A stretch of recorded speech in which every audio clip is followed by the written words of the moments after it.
Assalamualaikum warahmatullahi wabarakatuh.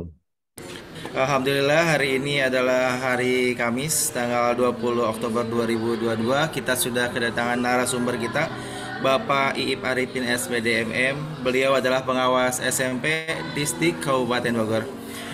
Eh, kita panjatkan puji, puja dan syukur kepada Allah Subhanahu wa taala karena kita hari ini masih bisa bertemu di dunia virtual ini untuk melaksanakan pelatihan.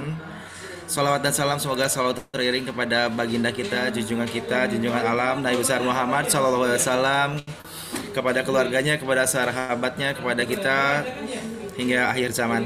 Bapak Ibu, sambil kita menunggu rekan-rekan yang lain masuk, kita akan mulai pelatihan kita hari ini, yaitu pelatihan pembelajaran berbasis literasi dan numerasi hari ketiga. Insya Allah kita akan melaksanakannya selama 5 hari dari tanggal 18 hingga 21. Untuk mempersingkat waktu kepada Bapak Iip Arifin SPDMM, pengawas SMP di Kabupaten Bogor, sebagai narasumber kita, waktu dan tempat kami persilahkan. Mangga Bapak. Terima kasih Pak Edi atas waktunya. Kepada semuanya saya ucapkan Assalamualaikum warahmatullahi wabarakatuh. Waalaikumsalam Waalaikumsalam warahmatullahi warahmatullahi wabarakatuh. Puja, puji dan syukur senantiasa kita panjatkan kepada Allah Subhanahu wa taala. Pada hari ini kita semua masih diberi berbagai nikmat, terutama nikmat sehat walafiat, ya, sehingga kita bisa melaksanakan salah satu kewajiban kita, tugas kita, yaitu menuntut ilmu, ya. Dan kita juga bersilaturahim nih di antara Bapak dan Ibu, termasuk saya pada hari ini. Yang tadinya tidak kenal, sekarang mungkin kenal ya, walaupun wajahnya gitu kan. Mudah-mudahan nih Bapak dan Ibu nanti kalau ketemu di jalan dengan saya nih, tolong ditegur ya. Karena ini tidak semuanya kenal nih saya nih dari semua nih. Termasuk Pak pembawa acara nih, saya baru Pak Hedi ya. Dari SMP mana Pak Hedi? Ranca Bungur. Dari SMP SMP Ranca Ranca Bungur Bungur. ya. Salam kenal Pak Hedi ya. Mohon Bapak. Bapak dan Ibu yang lain, salam kenal. Mudah-mudahan selalu kita dalam lindungan Allah Subhanahu wa taala dan selalu diberikan kesehatan. Kemudian juga mari kita sama-sama panjatkan semoga ya tercurah selawat dan salam kepada Nabi kita, Nabi besar Muhammad Sallallahu Alaihi Wasallam, keluarganya, sahabatnya, dan juga mudah-mudahan sampai kepada umatnya yang setenggak zaman. Bapak dan Ibu yang saya hormati, mohon izin saya akan share screen dulu ya supaya materinya Bapak dan Ibu bisa melihat dan kita baca bersama.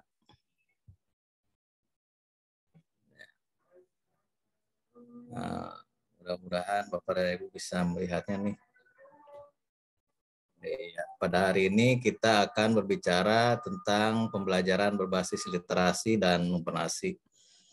Tanggal 20 Oktober 2022 ya, di mana pas ajan ya di sini ya, mohon maaf.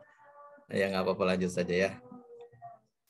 Nah, Bapak dan Ibu, walaupun Bapak dan Ibu sudah sering ya mendengar, tidak ada salahnya mengingatkan kembali ya, mengulas kembali apa itu literasi. Nah, menurut National Institute for Literacy mendefinisikan bahwa literasi adalah kemampuan individu untuk membaca, menulis, berbicara, menghitung, memecahkan masalah pada tingkat keahlian yang diperlukan dalam pekerjaan maupun keluarga atau di masyarakat. Itu pengertian literasi menurut National Institute for Literacy. Nah, Bapak dan Ibu, sementara ini kita ya kan sering menghubungkan literasi itu dengan huruf atau dengan aksara. Ya, literasi sering dihubungkan dengan huruf atau dengan aksara saja gitu. Kemudian literasi juga merupakan artinya ini ya, pengertian dari literasi sendiri adalah bahwa literasi itu berasal dari bahasa Inggris, yaitu literacy, ya, artinya kemampuan untuk membaca dan menulis. Hampir sama sih ya dengan kebiasaan kita tuh bahwa literasi ya itu berkaitan dengan membaca dan menulis. Kemudian kemampuan membaca dan menulis itu tentu saja merupakan kompetensi utama yang dibutuhkan di dalam melakukan kegiatan atau kehidupan kita sehari-hari. Ya, bahkan Allah Subhanahu wa taala ya ketika berfirman kepada Nabi Muhammad yang pertama kali di Gua Hiro itu adalah yang pertama kali yang terucap kalimatnya adalah Iqra. Iqra itu yang membaca. Ya, Iqra bismi rabbikal ladzi khalaq ya. Bacalah dengan menyebut nama Tuhanmu yang menciptakan gitu ya, pencipta semuanya. Itu diawali dengan membaca. Jadi ke dalam kehidupan ini membaca itu sangat diperlukan dan dibutuhkan. Tanpa kemampuan membaca dan menulis, tentu saja komunikasi antar manusia itu akan sulit berkembang ya. Berkembang menjadi ilmu atau yang lebih tinggi lagi ya, taraf yang lebih tinggi. Nah, kemudian literasi itu juga ada gagasan dari bidang-bidang lain ya. Gagasan dari literasi ini diserap oleh berbagai bidang, bukan hanya matematik. Nah, itu. Karena di sana nanti di dalam literasi itu bukan hanya baca dan menulis, tapi juga harus ada berhitungnya ya. Kalau di SD itu ada calistung gitu ya. Nah, itu gagasan umumnya ini tidak hanya nanti diserap oleh matematik, tetapi semua bidang studi menyerap ya. Ada yang disebut literasi baca tulis, ada literasi matematik yang disebut dengan numerasi. Kemudian ada literasi sains, ada literasi digital, kemudian literasi finansial, dan literasi budaya kebudayaan. Nah ini yang akan kita bahas ya sekilas nanti ya berkaitan dengan literasi-literasi yang 6 ini. Seperti itu. Nah ini adalah abad ke-21 ya, ini menjadi pangkal pokok ya, bahwa literasi ini adalah merupakan kunci ya untuk terus-menerus belajar ya. Kita itu harus terus-menerus belajar ya untuk meningkatkan kompetensi. Untuk apa? Untuk siap masuk ke dunia kerja. Karena dunia kerja kita sekarang ya itu dengan teknologi yang selalu berubah. Ya, selalu berubah dan selalu berubah. Ya, semakin tinggi teknologi yang akan kita hadapi ke depan. Ya, itu yang pertama, literasi baca tulis nih.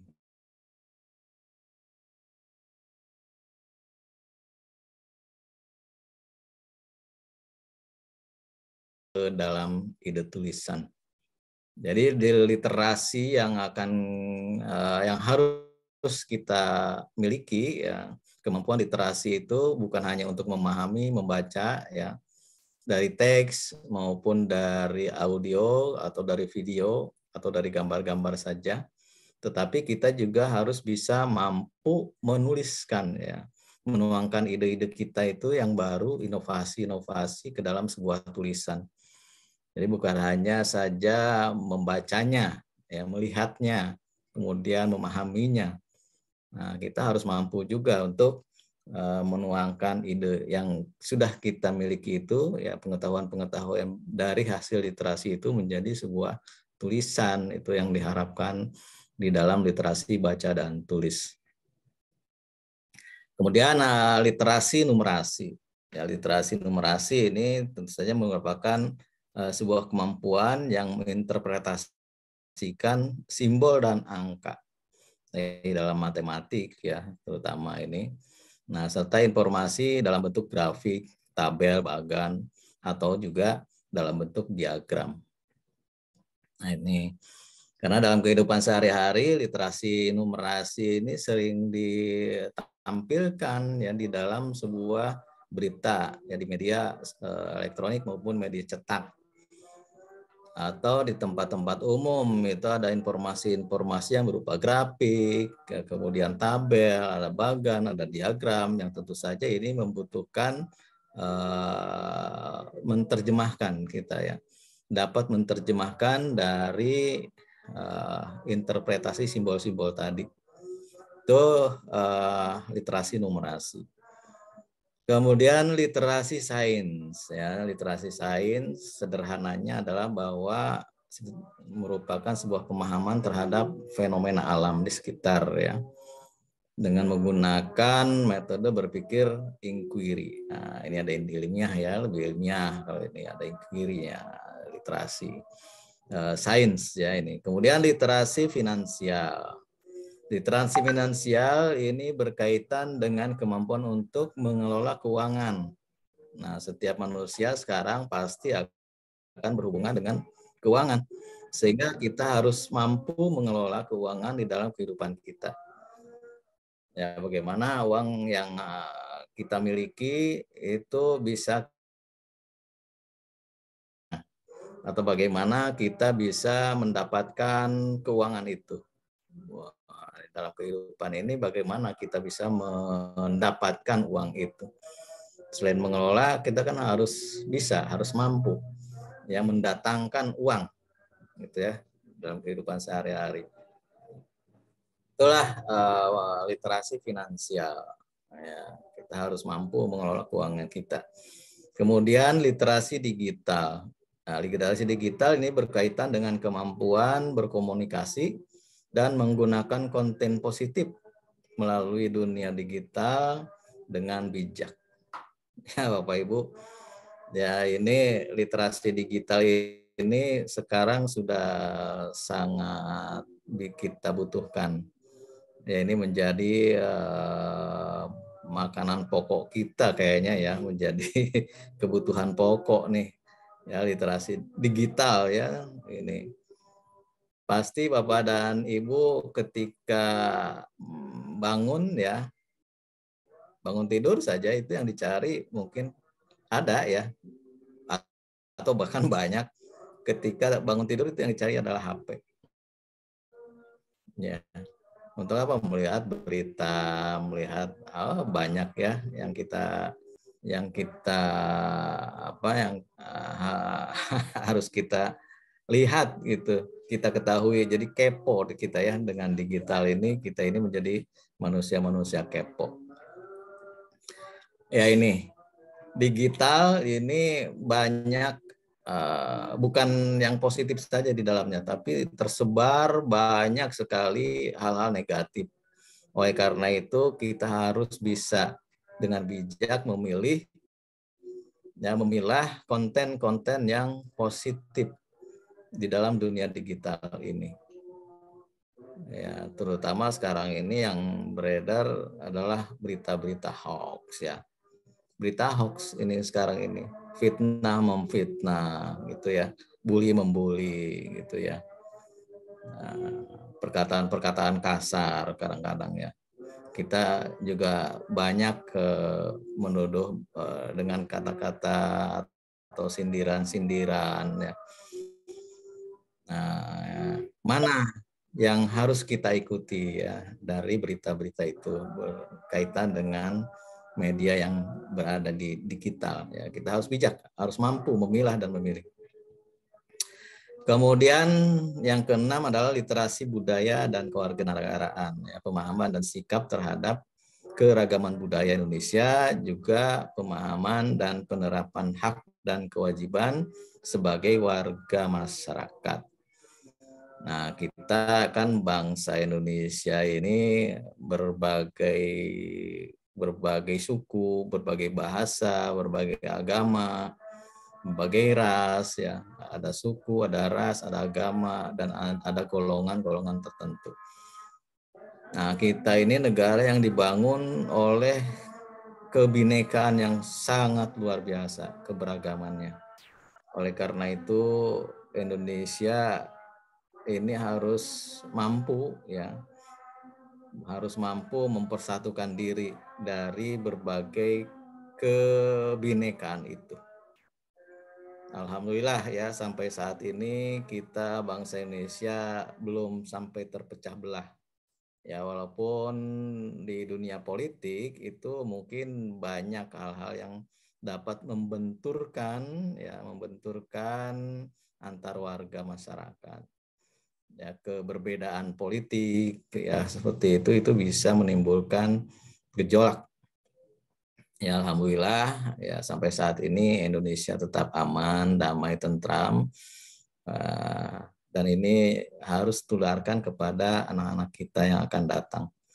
Jangan sampai mereka terpecah belah karena akibat perbedaan-perbedaan yang mencolok.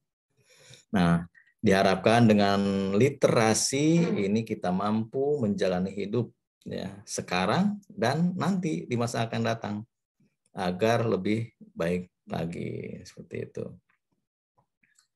Ya, dengan literasi ini siap masuk dunia kerja, bijak mengambil keputusan, ya, kemudian juga aktif berpartisipasi di lingkungan sosial. Seperti itu yang diharapkan di dalam literasi ini.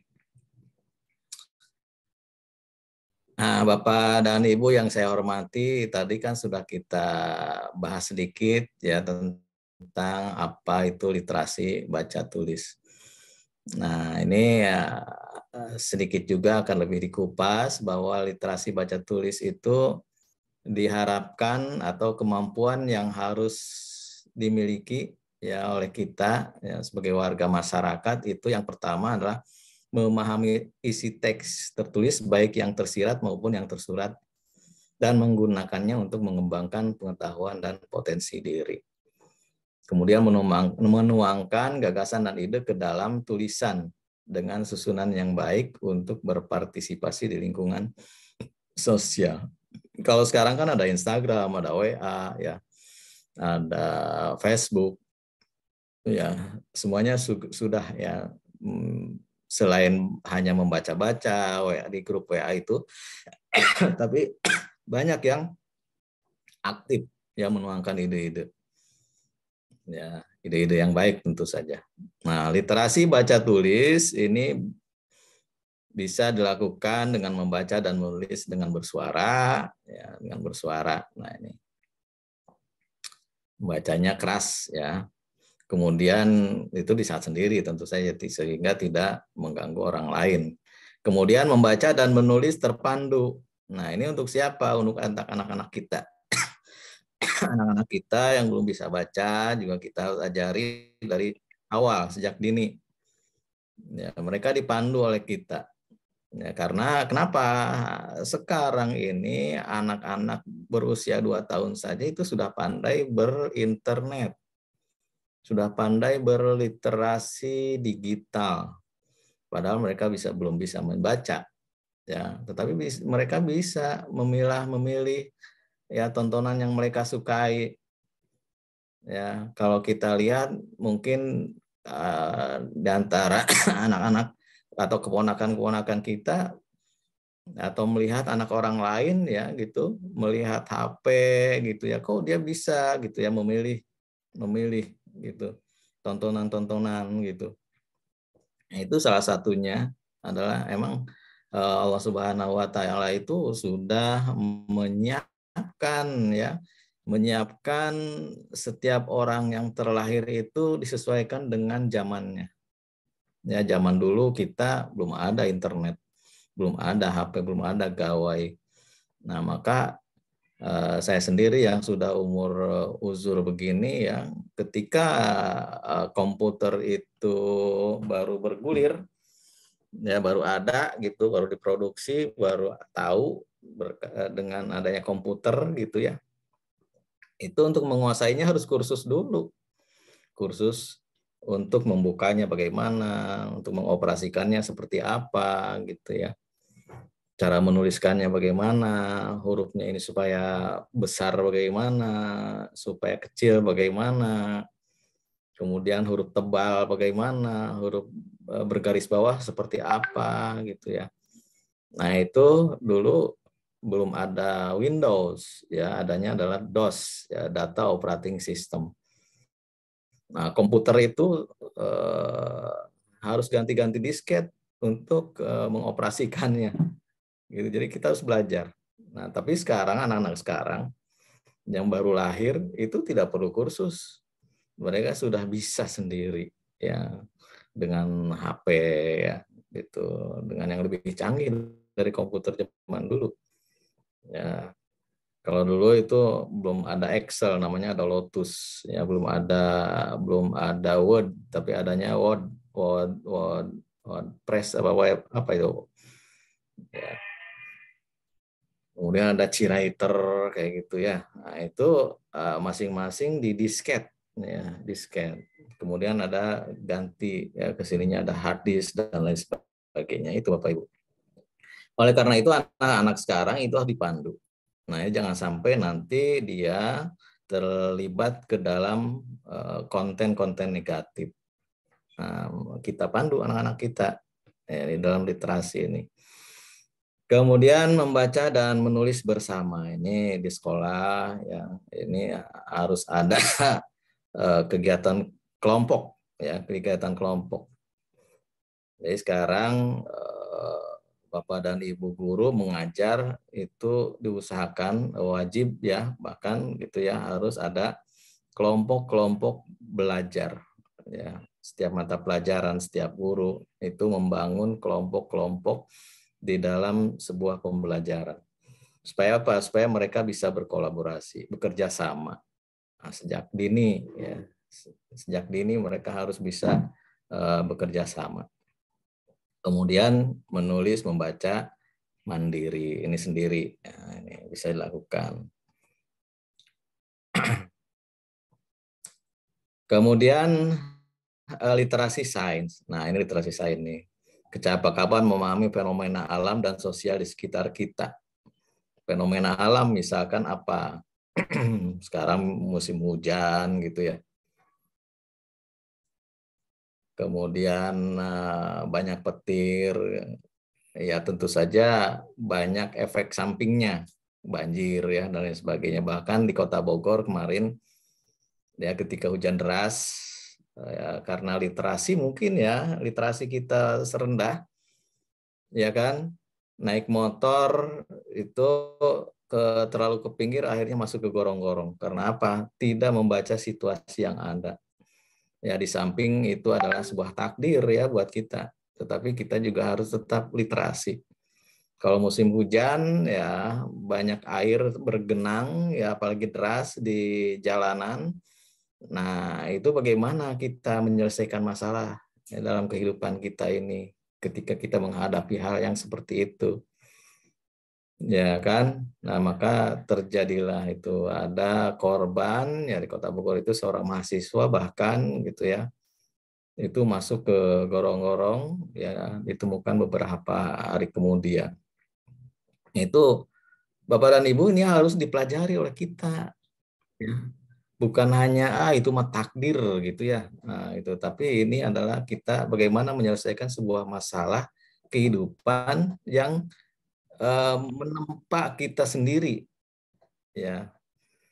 Maka kalau hujan deras gitu ya, walaupun kita buru-buru ya, walaupun kita misalkan mengejar waktu dan lain sebagainya, lebih baik kita berdiam diri ya di pinggir di toko, berhenti ya, neduh, jangan memaksakan diri jika memang itu bisa membahayakan diri kita.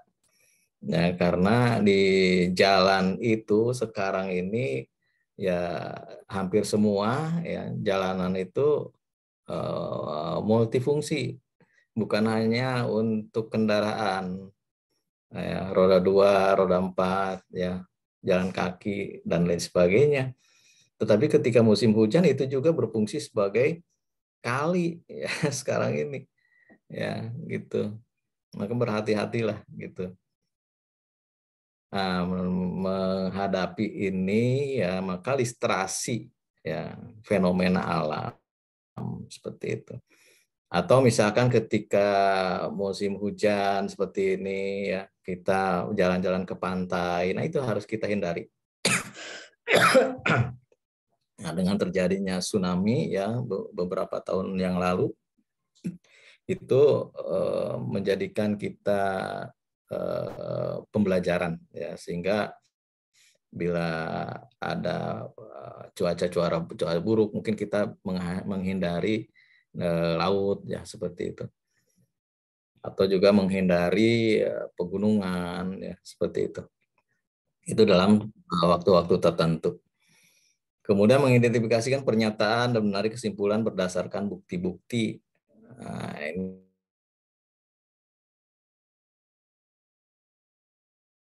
sangat berguna sekali bagi kita. Karena apa?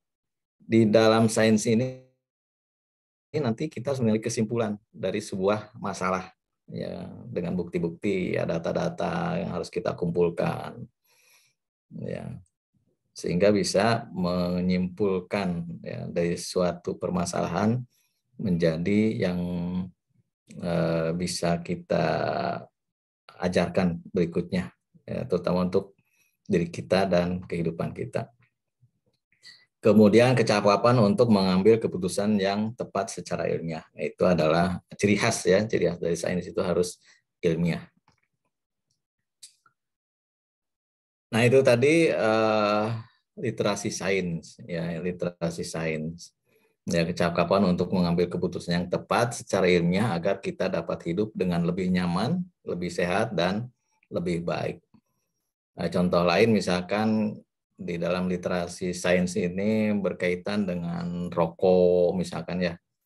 Kita kan sering tuh membaca efek dari rokok itu apa gitu ya. Untuk kesehatan kita baik atau tidak, sehingga harus menghindari rokok. Kemudian berpikir kritis, ya, menyelesaikan masalah dengan kreatif, bekerja sama dengan orang lain, kemudian berkomunikasi dengan baik. Itu tujuan pentingnya literasi sains. Ya, ini adalah literasi budaya ya. Ini menjadi tugas Bapak dan Ibu nanti ya, apa itu literasi budaya dan kewarganegaraan ya. Silakan dicari Bapak Ibu. Nah, selain bidang-bidang yang menyerap matematik ya, muncul istilah literasi matematik di matematik itu. Ya, selain bidang-bidang tadi ya, dikhususkan nih untuk matematik itu ada literasi matematik. Yang muncul istilahnya literasi matematik atau numerasi. Persepsi umum masyarakat yang terjadi bahwa matematik itu kaitannya dengan menghitung. Hanya operasi hitung, misalkan penjumlahan, pengurangan, perkalian, pembagian, itu saja. Nah, padahal kompetensi matematik itu sangat luas ya, sangat luas.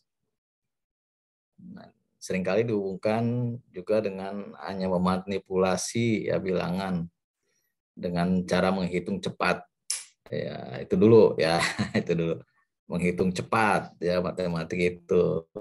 Tapi sekarang dengan banyak teknologi, ada kalkulator, ada komputer dan lain sebagainya, itu menghitung cepat itu sekarang sudah tidak populer lagi karena ada yang lebih cepat bisa menghitung dari manusia. Ya, walaupun menghitung cepat itu dibutuhkan oleh kita, tetapi bukan menjadi sesuatu hal yang pokok sekarang. Ya, karena ada ya komputer ya untuk menghitungnya, ada kalkulator untuk menghitung lebih cepat. Nah, dalam kehidupan modern ini kompetensi membaca, menulis, menghitung ya meskipun masih penting ya, masih penting tadi, namun tidak cukup. Ya, literasi matematika itu harus diartikan ya, kemampuan seorang untuk merumuskan, menafsirkan matematik ya di berbagai konteks, termasuk kemampuan melakukan penalaran secara matematis menggunakan konsep, prosedur, fakta ya, untuk apa? Untuk menggambarkan, menjelaskan atau memperkirakan fenomena atau sebuah kejadian. Nah, literasi matematika itu membantu seseorang untuk memahami peran atau kegunaan matematik di dalam kehidupan sehari-hari, sekaligus menggunakannya untuk membuat keputusan-keputusan yang tepat sebagai warga negara yang membangun, berpikir, dan berpeduli, yang peduli. Seperti itu. Nah, jadi kalau Bapak dan Ibu latar belakangnya itu misalkan IPS, PKN, bahasa, kemudian budaya, seni budaya, dan lain sebagainya, itu tetap kemampuan literasi matematika itu harus diasah ya, diasah gitu. Nah, Bapak dan Ibu, untuk mempersiapkan kemampuan peserta didik ya berkaitan dengan literasi, ya, itu yang pertama harus memahami konsep matematika, kemudian menjelaskan keterkaitan antar konsep dan mengaplikasikan konsep atau algoritma secara luas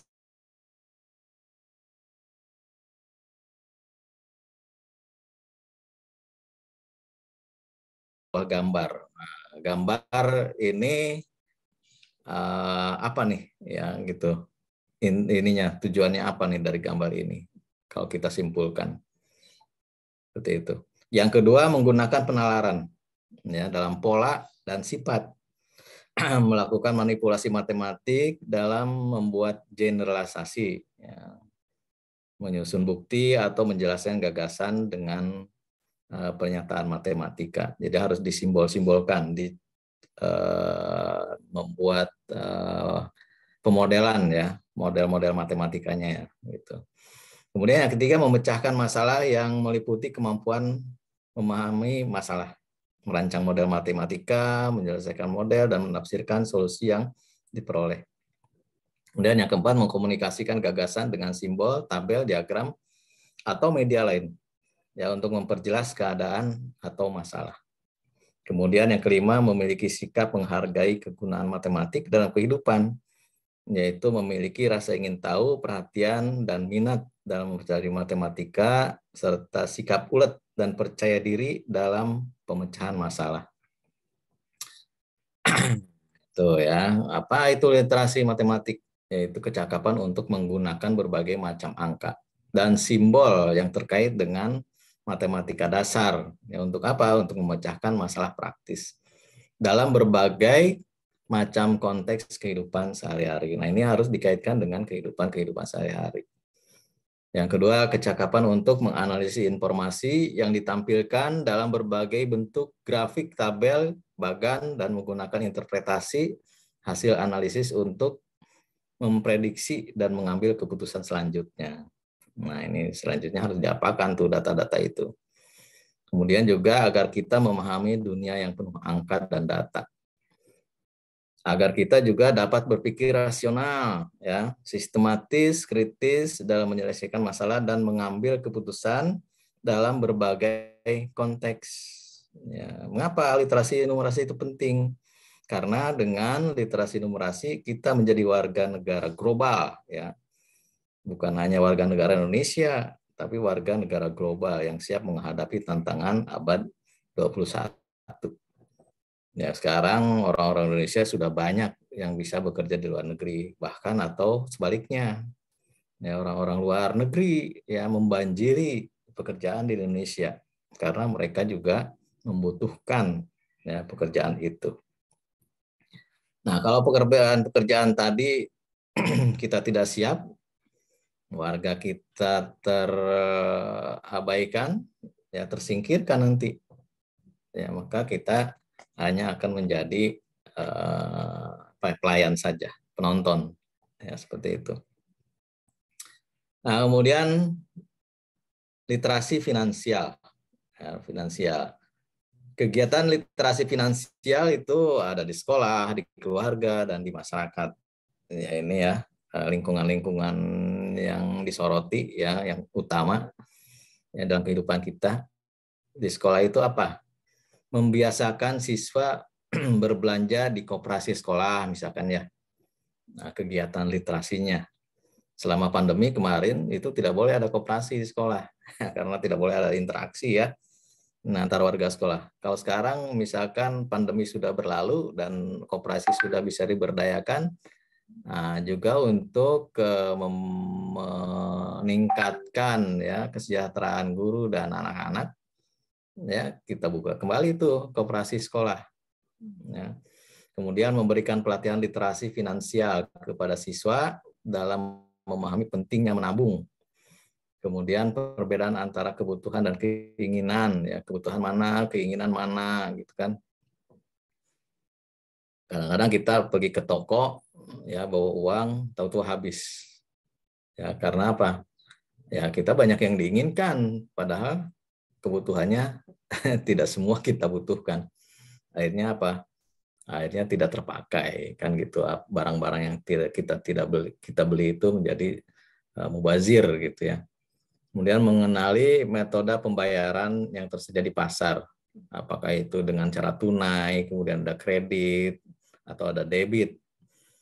Ya sekarang nih kemarin ini sebetulnya ada himbauan ya dari pemerintah pusat untuk siswa ini menabung ya satu siswa satu buku tabungan. Satu siswa satu buku tabungan. Ini sedang digalakkan untuk siswa. Kenapa? Karena kemarin ini ada indikasi bahwa ekonomi di tahun 2023 itu gelap katanya. Ya, seperti itu. Gelap. Nah, gelap. Oleh karena itu kita harus bisa menyisihkan uang dari sekarang. Ya, untuk apa? Untuk mempertahankan hidup kita di dalam finansial. Ya, dalam finansial. Sehingga kita jangan boros-boros nih sekarang, ya Bapak Ibu ya. Nah, gitu. Ajari anak-anak kita itu untuk menabung, untuk berhemat, ya untuk belanja di toko-toko terdekat seperti itu ya, atau ke toko-toko online yang harganya lebih baik, lebih murah. Nah seperti itu. Kalau misalkan tetangga kita juga ada yang berjualan, nah alangkah baiknya ke tetangga kita. Ya, ketika kita belanja online, padahal harganya sama dengan tetangga kita, yang lebih baik tetangga kita yang diutamakan. Supaya apa? Supaya tetangga kita itu juga perekonomiannya lancar ya, berkesinambungan, bergulir gitu ya, berputar seperti itu. Kemudian menyelenggarakan pelatihan kewirausahaan tingkat dasar dengan cara yang menyenangkan dan interaktif melalui gawai ya, itu dengan daring ya, seperti sekarang ini adalah salah satu bentuk pelatihan ya, pelatihan yang menggunakan gawai. Supaya apa? Supaya kita ini tahu ya, yang baru gitu kan, pengetahuan baru. Kemudian menyelenggarakan pekan kewirausahaan dengan melatih siswa berjualan barang atau jasa. Nah, Bapak Ibu, sekarang dengan kurikulum Merdeka ini, ya walaupun Bapak dan Ibu misalkan masih kurikulum 13, tapi sudah mengetahui ya berkaitan dengan proyek ya, pelajar Pancasila. Nah, itu di sana siswa itu dilatih untuk membuat sebuah proyek kehidupan masa yang akan datang, apa yang harus dilakukan ke depan. Salah satunya adalah literasi finansial, ya melatih siswa misalkan berjualan barang, jasa gitu. Ya kan? Coba di sekolah ya itu bukan hanya pengetahuan, tapi keterampilan berjualan ya, jasa, barang maupun jasa. Ya dengan apa? Dengan proyek ya, dengan proyek dan proyek. Ya, walaupun misalkan kita sekarang berpikir wah proyek itu banyak dana atau banyak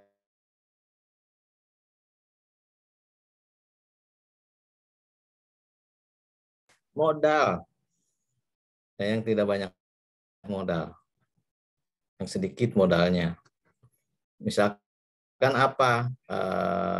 Kalau misalkan berkaitan dengan finansial ini, literasi finansial dan digabungkan nanti dengan pelajaran prakarya gitu ya. Nah, kan ada orang tua nih, ya orang tua yang biasa berjualan apa tuh kue ya, kue sus misalkan gitu ya, atau lemper atau apa gitu ya. Nah, itu anak-anak diajarkan di sekolah untuk membuat, mereka berjualan. Jadi mereka bisa belajarnya bukan di sekolah tapi kepada orang tuanya masing-masing gitu ya, sehingga mereka juga mencintai ya, mencintai pekerjaan dari orang tuanya itu. Ya, bukan hanya yang sederhana, tapi sampai kepada yang misalkan membuat yang tinggi, ya, lebih tinggi lagi, misalkan gitu ya. Apa? Misalkan membuat apa ya? Buat barang-barang elektronik gitu ya, robot ya, robotik, nah, gitu ya. Ada sekolah-sekolah yang sudah sampai kepada robotik. Itu dilihat juga dari kemampuan orang tuanya tentu saja ya, tidak memaksakan diri. Tetapi kalau misalkan Bapak dan Ibu di sekolahnya itu memiliki sumber daya dari orang tua itu bagus ya, apa salahnya gunakan itu teknologi tinggi itu ya untuk mendorong mereka ya. Kemudian menggunakan KIP untuk berbelanja kebutuhan sekolah. Nah, Bapak dan Ibu kan di sekolah itu banyak ya siswa yang mendapatkan KIP gitu ya. Nah, banyak juga di antara mereka yang KIP-nya digunakan untuk apa? Untuk bayar cicilan motor ya, untuk beli HP seperti itu.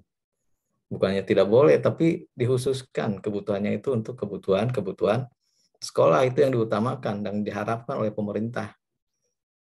Ya, terutama sekarang itu untuk ya bisa digunakan untuk ke proyek tadi ya, untuk siswa tentu saja ya gitu. Kemudian melakukan kunjungan belanja ke pasar tradisional, pasar swalayan ya, itu juga salah satu bentuk literasi finansial. Melakukan kunjungan ke bank, ke pegadaian, koperasi, ya, perori, lembaga keuangan lainnya, itu di sekolah bisa banyak dilakukan ya Pak dan Ibu ya. Jadi kalau kita misalkan melaksanakan outing class itu bukan hanya ke tempat rekreasi saja, tapi ke tempat-tempat yang bisa menggugah mereka menjadi orang-orang yang cinta kepada pekerjaan, ya, untuk mempertahankan kehidupan di masa yang akan datang. Bukan hanya rekreasinya saja. Ya, rekreasi itu sebetulnya harus menjadi prioritas kedua setelah edukasinya. Ya, setelah edukasinya tercapai, baru kita rekreasi, ya seperti itu. Di keluarga, nah, di keluarga itu apa? Kegiatan literasi finansialnya, yaitu memperkenalkan kegiatan yang menghasilkan uang kepada anak, ya. Ya, tadi misalkan berjualan, ya, mohon maaf.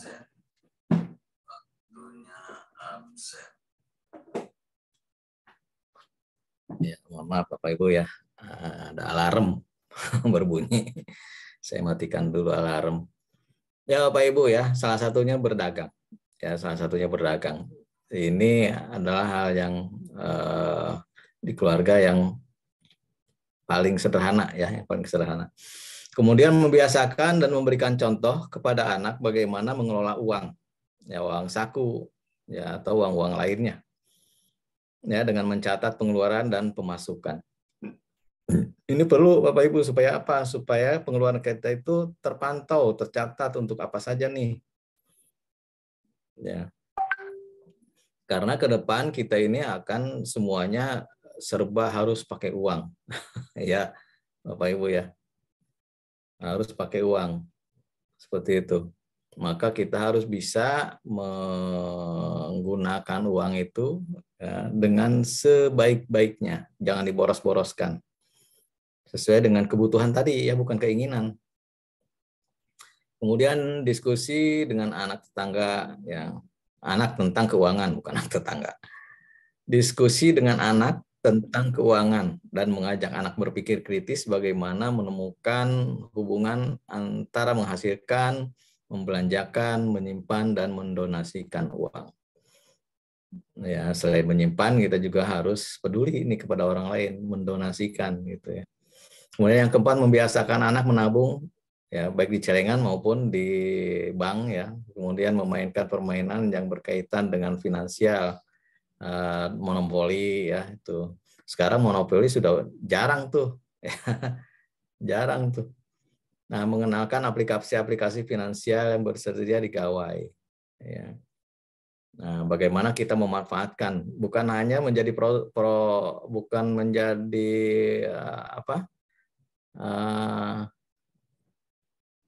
pengguna, tapi kita harus menjadi produsennya juga tuh, ya.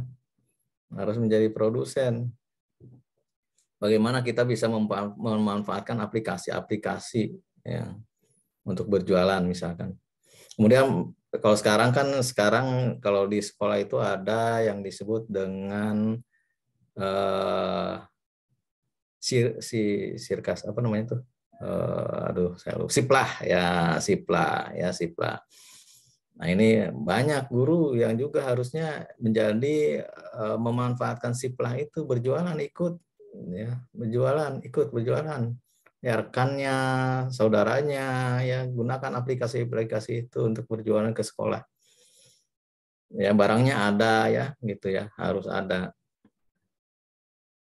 Nah, pelajari itu ya.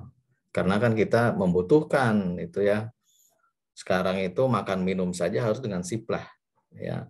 Kalau ada guru tetangganya misalkan atau orang dekat kita, saudara kita yang punya warung ya, makan dan minum ya masukkan ke siplah. Pelajari bagaimana membuat siplah. Kemudian tawarkan ke sekolah-sekolah. Ya, Bapak Ibu. Mendorong anggota keluarga, terutama anak, untuk membuat perencanaan keuangan sendiri. Ya, kemudian membiasakan praktik 4R, reduce, reuse, recycle, ya, recover. Kemudian keluarga, anggota keluarga, dan lain sebagainya. Nah ini di keluarga yang bisa kita manfaatkan, ya kita lakukan kegiatan-kegiatan literasi finansial.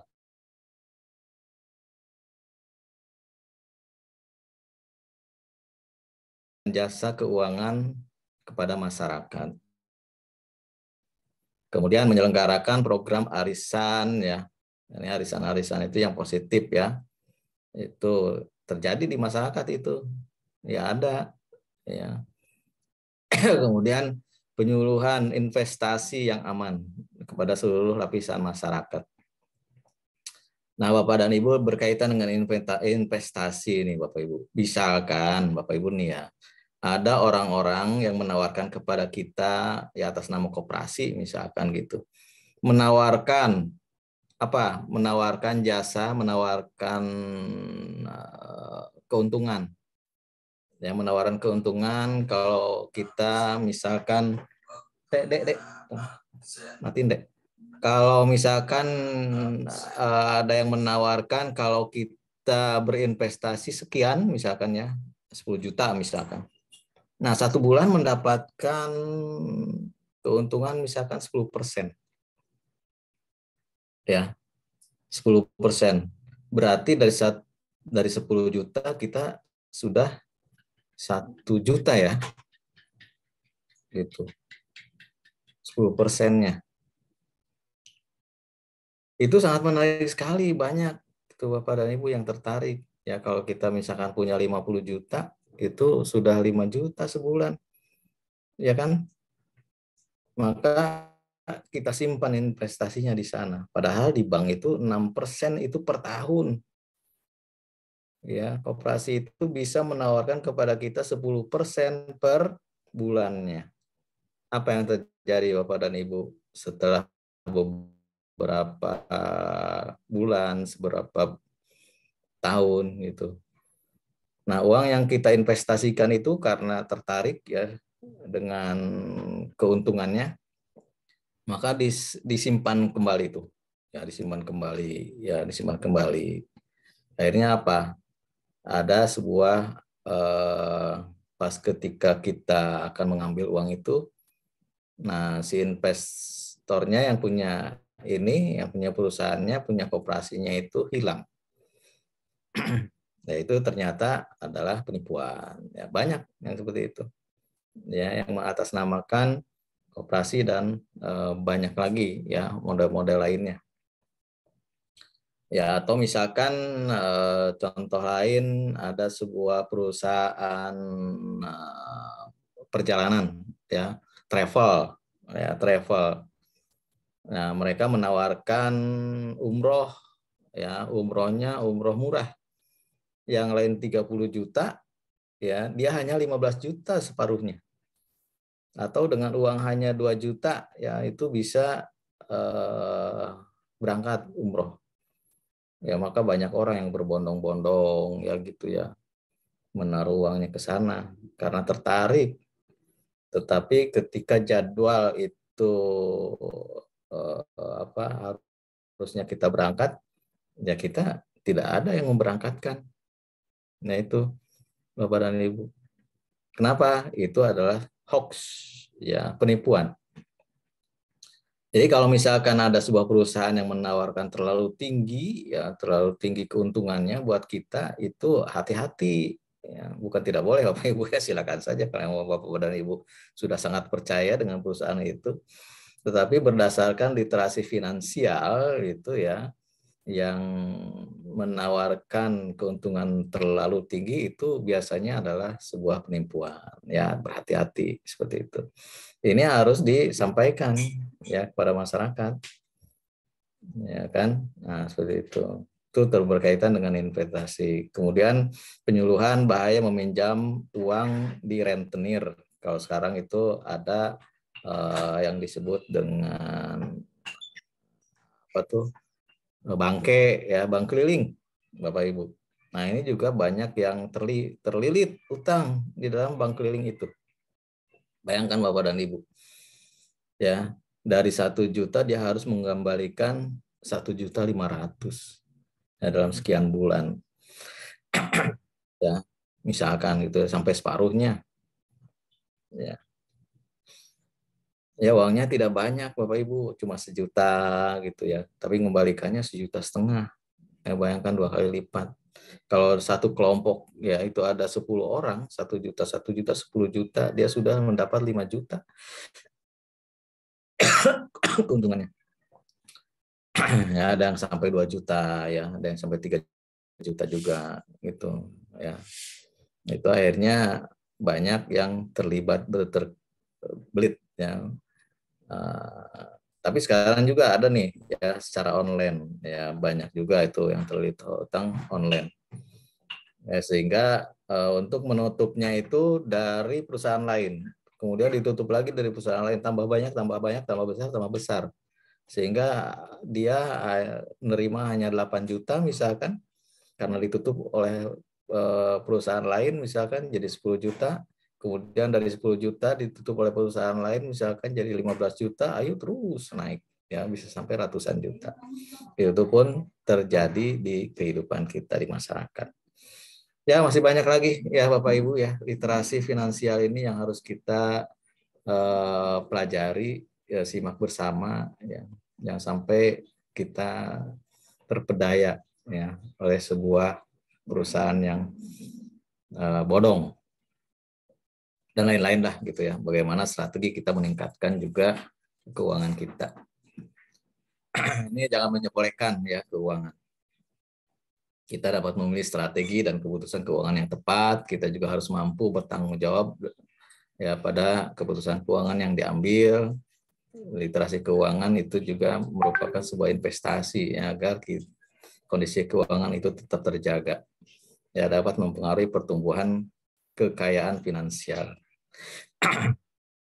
secara keseluruhan sebagai di negara kita ya.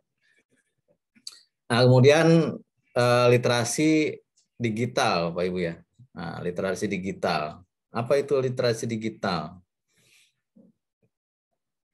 Literasi digital itu pengetahuan dan kecakapan untuk menggunakan media digital dalam mencari, membuat, menggunakan, dan menyebarkan informasi.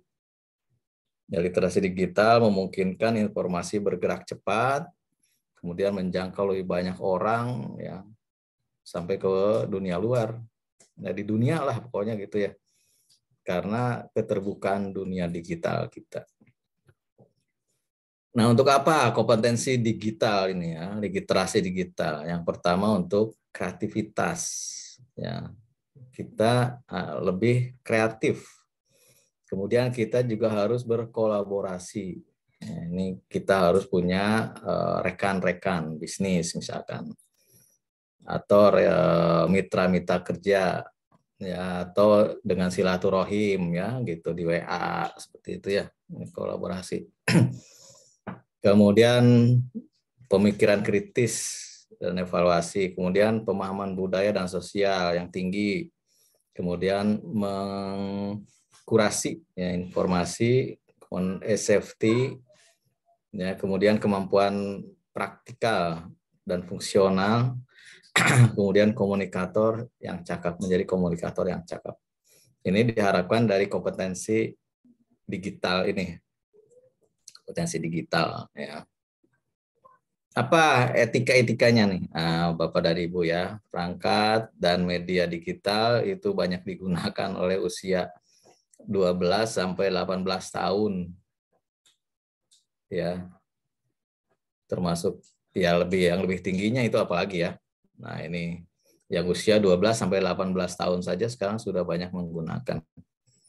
Di usia-usia sekolah ya, bahkan sekarang ini setelah pandemi dari usia 7 tahun ya, bahkan usia TK mungkin ya, itu juga menggunakan ini ya, Bapak Ibu, menggunakan digital ya. Nah, ini orang tua harus memperlakukan atau mendampingi lah gitu ya para remaja ini dalam menggunakan media digital. Apa yang harus kita lakukan? Yang pertama, meminta kepada anak itu tidak mengunci ya, tidak mengunci HP misalnya atau gawainya. Supaya apa? Supaya kita bisa melihat Bapak Ibu, ya apa sih yang dilakukan anak-anak kita itu di kamar-kamar kita. Nah, itu harus mengontrol ya. Kemudian mengajak kritis, menyikapi informasi. Kemudian menggunakan media blog ya atau media lainnya untuk melatih anak menjadi penulis gitu ya. Kemudian mengeksplorasi minat dan bakat dengan informasi yang ada. Nah, kalau anak itu berbakat membuat video ya, nah itu Bapak Ibu mengeksplor di situ. Masukkan ke YouTube gitu ya. Masukkan ke media-media sosial lainnya, tapi yang positif. Nah, kemudian konsisten menerapkan hukuman ya jika melanggar. Nah, itu harus ada juga Bu ya, Pak ya, punishment-nya ya kalau misalkan melanggar. Kemudian ingatkan menghindari tayangan iklan rokok, miras, narkoba, pornografi ya seperti itu. Perjudian ya.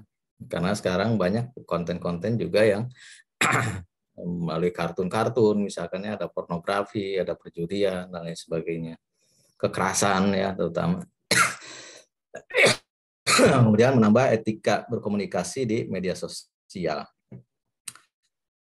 Ya, Bapak Ibu, kalau kita misalkan mengomentari sebuah tayangan, ya sebuah info, itu harus berhati-hati sekarang. Karena apa? Karena akan berhubungan dengan hukum yang disebut dengan ITE ya. Itu hukum undang-undang ITE. Ya, kemudian menghindari hoax ya. Kemudian memperkenalkan keanekaragaman dan situasi ekonomi tadi ke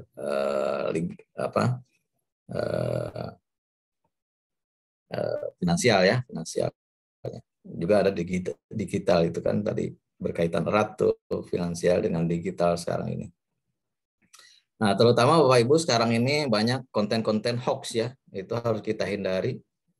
Ya, yang menjudutkan seseorang gitu ya. Kita cukup tahu saja, nah, jangan sampai ikut-ikutan kita belum pasti ya, belum pasti kebenarannya, kemudian kita ikut menghujat dan sebagainya gitu ya. Kita harus berhati-hati. Itu kita harus bijak ya di dalam literasi digital. Nah, untuk masyarakat itu harus berpikir positif ya berkaitan dengan digital ini. Yang menurut Paul Gilster ya, literasi digital adalah kemampuan untuk memahami dan menggunakan informasi dalam berbagai bentuk dari berbagai sumber yang sangat luas yang diakses melalui piranti komputer ya, bermain internet ya berarti ini. Nah, pentingnya literasi digital itu melawan konten negatif ya, yang tersebar di internet.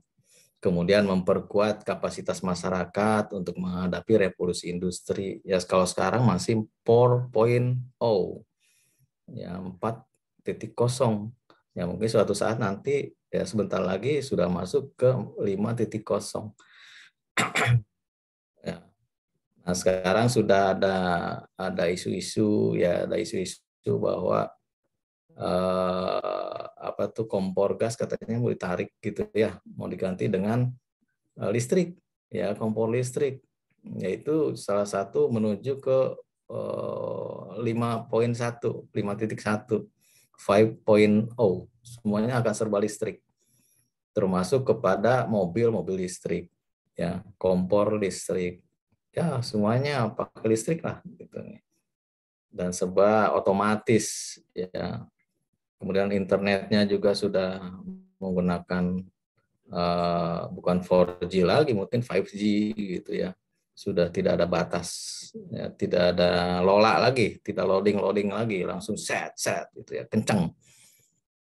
Ya gitu. Itu nanti mungkin di revolusi industri 5.0.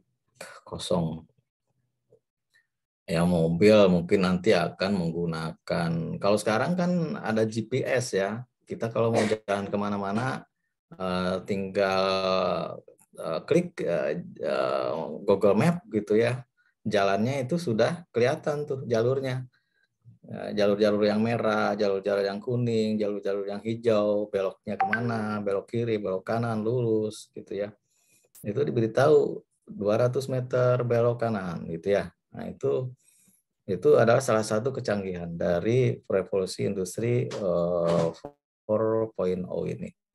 Kalau 5.0 itu mungkin nanti sudah kita tinggal klik saja jalan sendiri. Ya, karena tidak loading ya, kalau ada belok ya belok pas. Kalau sekarang itu banyak perusahaan yang gagal ya di dalam otomatisasi mobil itu karena apa? Masih loading ya. 4G-nya itu masih loading internetnya itu. Sehingga harusnya sudah belok dia belum belok ya, masih lurus, atau sebaliknya harusnya beloknya belum, dia sudah belok duluan. Ya, itu revolusi industri. Kemudian menciptakan masyarakat dengan pola pikir kritis kreatif.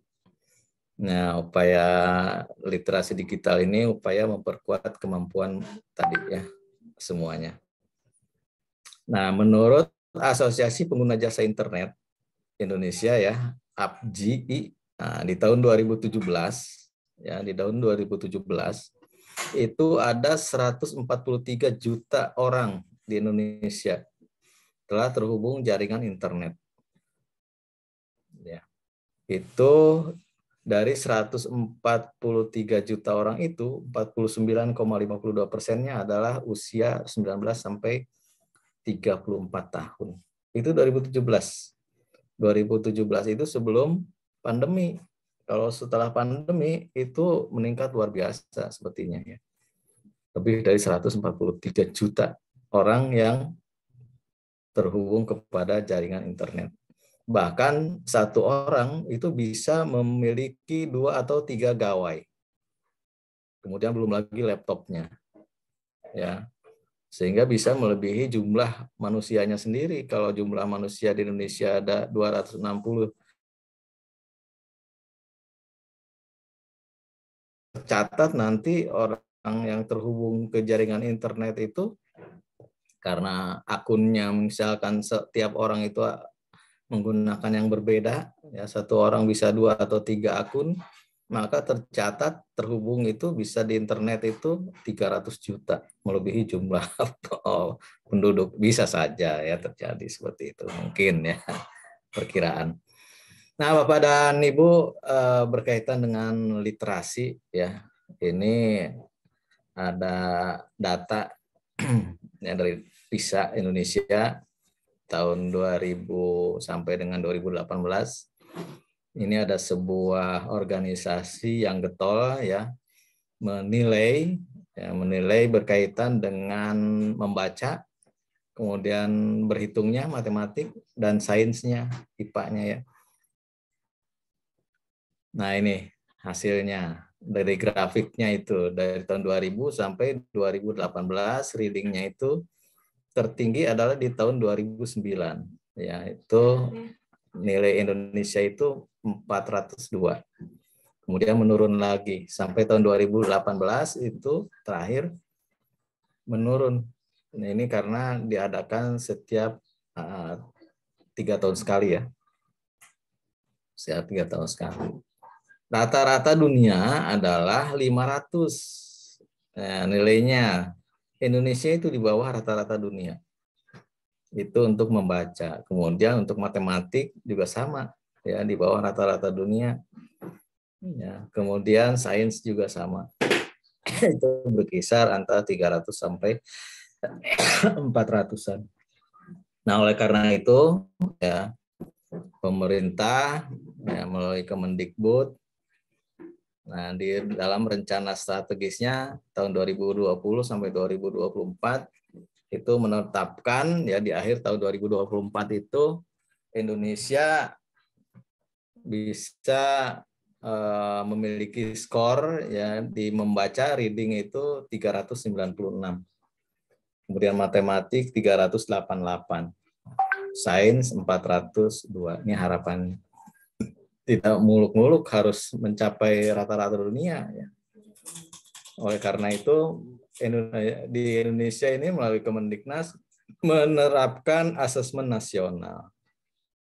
Ya, asesmen nasional itu adalah program penilaian terhadap mutu setiap sekolah, madrasah, dan program kesetaraan pada jenjang dasar dan menengah. Mutu satuan pendidikan ini dinilai berdasarkan hasil belajar murid yang berkaitan dengan literasi, numerasi, dan karakter, ya, serta kualitas proses belajar mengajar dan iklim satuan pendidikan yang mendukung pembelajaran.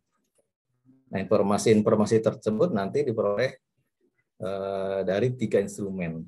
Ada asesmen kompetensi minimum (AKM), ya. Ini berkaitan dengan kompetensi dengan pengetahuan. Kemudian survei karakter, ya ini berkaitan dengan